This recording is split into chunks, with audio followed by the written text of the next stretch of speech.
আসার কোনো কারণ সাজাতে হবে না তো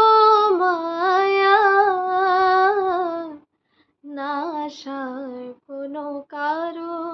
সাজাতে হবে না তো মায়া, বানানো কাহিনী শোনাতে হবে না কথা দিয়ে না রাখা, ঠিকানা না রেখে ভালোই করেছো বন্ধু, ঠিকানা